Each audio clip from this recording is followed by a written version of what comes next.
Hi everyone, I'm going to have Rob introduce himself. Hello everyone, my name is Rob Johnson, I'm an electrician, San Diego, California. Just wanted to explain a few things to you when you are buying a home, what to look out for.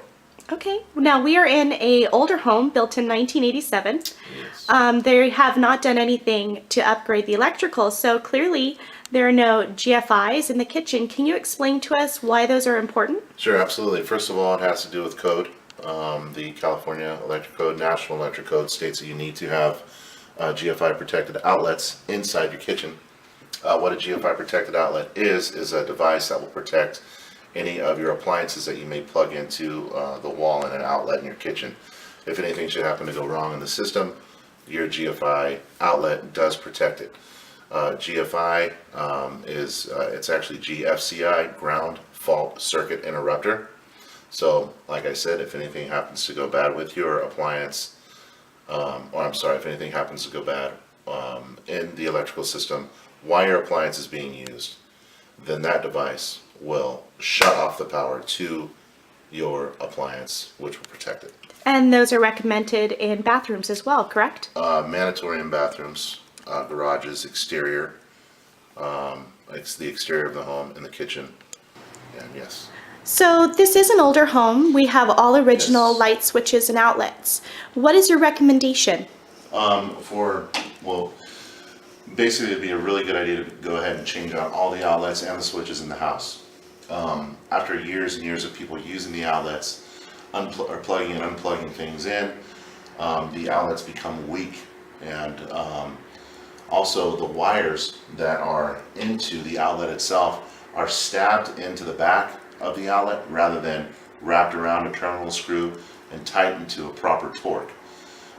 What happens is, a lot of times when these outlets get weaker, the wires will slip out of the back of the box, and therefore it can cause arcing. So what could be an issue with an outlet if it doesn't get resolved or fixed correctly? What could happen? The outlet can burn by the arcing of the wires in the back of the outlet, which can cause a fire. Okay, well, thank you. Go ahead. Okay, so here typically what we have is just a 1980s can light, recessed can light. With this type of a light bulb here, it sucks a lot of energy. Recommendations are to just go ahead and change it out to either fluorescent or an LED type of a trim on it. The trim can be changed just as simple as, going to Home Depot, grabbing an LED or a fluorescent type of a light bulb and just installing it. Okay. Okay, so another way to save energy in a house is to install a dimmer switch. As you can see, this switch just goes up and down, turns on and off for lights in the hallway. If you were to have a dimmer switch, the amount of electricity that is used on the lamp or on the lights would be controlled by the dimmer, which would be controlled by the homeowner. So you would have less energy going to use those lights through the dimmer. And ceiling fans also help save on energy cost, correct? Absolutely, absolutely. Especially living here in Southern California, we don't need to use our air conditioners as much as we need, as most people think, if you have ceiling fans in every room. So new laws have stated that there needs to be a carbon monoxide detector on each level of the home, Right, as well as smoke detectors in all bedrooms. right. My question is, in older homes especially, how often do those need to be changed? I would change out the batteries once a year.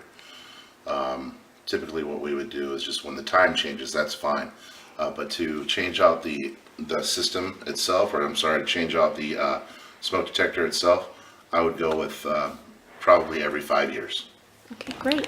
Yeah. So Rob, clearly we have an older panel here, Yes. and a lot of people wonder if they want to upgrade the lighting and do recessed lighting, do they need to do a service panel change? No, not typically.